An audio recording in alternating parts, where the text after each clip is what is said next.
এ দেখুন কত সুন্দর হয়েছে। আর মাত্র 3টে জিনিস দিয়ে আমার কেক তৈরি হয়ে গেল, দুধ, বিস্কুট আর একটা ইনো। আপনারাও ঠিক এইভাবে ঘরে তৈরি করতে পারবেন। তো চলুন পুরো ভিডিওটা দেখে নেবেন। আজকে আপনাদেরকে আমি বিস্কুটের কেক তৈরি করে দেখাবো।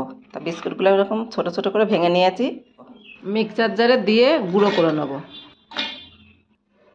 মিক্সচারে দিয়ে দিয়েছি, এর ভালো করে গুঁড়ো করে নেব বিস্কুটগুলো। বিস্কুটটা গুঁড়ো করে নিয়ে চলে এসেছি, এর মধ্যে দুধ দিয়ে দেবো। দুধ দিয়ে এটা ভালো করে আবার মিক্সচার করে নেব। আমি এই যে দুধ আর বিস্কুটের গুঁড়ো একসঙ্গে ভালো করে মিক্সচার করে নিয়ে চলে এসেছি। এর মধ্যে একটা ইনো দেবো, এই যে 10 টাকা দামের ইনো নিয়েছি, ইনো দিয়ে দেবো। ইনের উপর একটু দুধ দেবো, এটা ভালো করে মিশিয়ে নেব। বাটি করে করব, সে বাটি দুটো আমি তেল মাখিয়ে নিয়েছি। এটা ভালো করে মিশিয়ে নিই। এটা আমি ইনো দিয়ে ভালো করে মিশিয়ে নিয়েছি। এখানে দুটো ছোট বাটি নিয়েছি, বাটিতে তেল মাখিয়ে নিয়েছি। এবার আমি বাটির মধ্যে দিয়ে দেবো। আর ঘনটা দেখে বুঝতেই পাচ্ছেন কতটা ঘন করেছি। ইনো দিয়ে কিন্তু রাখা যাবে না, সঙ্গে সঙ্গে বাটিতে ঢেলে বসিয়ে দিতে হবে। 1 প্যাকেট বিস্কুট নিয়েছি, আমার 2টো বাটি হয়ে গেল। বিস্কুটের গোলা একটু বেঁচে গেল, আমি একটা ছোট্ট বাটি নিয়েছি, এটার মধ্যে দিয়ে দিলাম।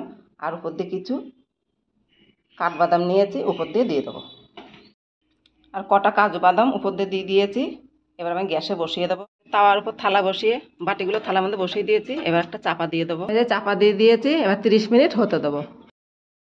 আমার এই যে হয়ে গেছে 30 মিনিট, এবার নামিয়ে নেব। এই দেখুন ঠান্ডা হয়ে গিয়েছে, আমি বাটি থেকে বের করে নিয়েছি। কত সুন্দর নরম হয়েছে দেখুন, কতটা স্পঞ্জি। এটা পেছনটা দেখুন, কালারটা কত সুন্দর হয়েছে দেখুন। আমি ওই বিস্কুটের মধ্যে 4 পিস অরিও বিস্কুট দিয়েছিলাম, তার জন্য কালারটা এত সুন্দর এসেছে। আর এই ছোটোটা দেখুন, আমার অল্প একটু গুলা বেঁচে গিয়েছিলো, এটা ছোট্ট বাটিটায় দিয়েছি। ছোট্ট কেক, তাই বাচ্চাগুলো কিন্তু এই ছোটো কেক দেখলে বেশি খুশি হয়। এখনও হালকা গরম আছে, তো চাপ দিলে ভেঙে যাবে। একটু ঠান্ডা হোক, তারপর কেটে আপনাদেরকে দেখাচ্ছি।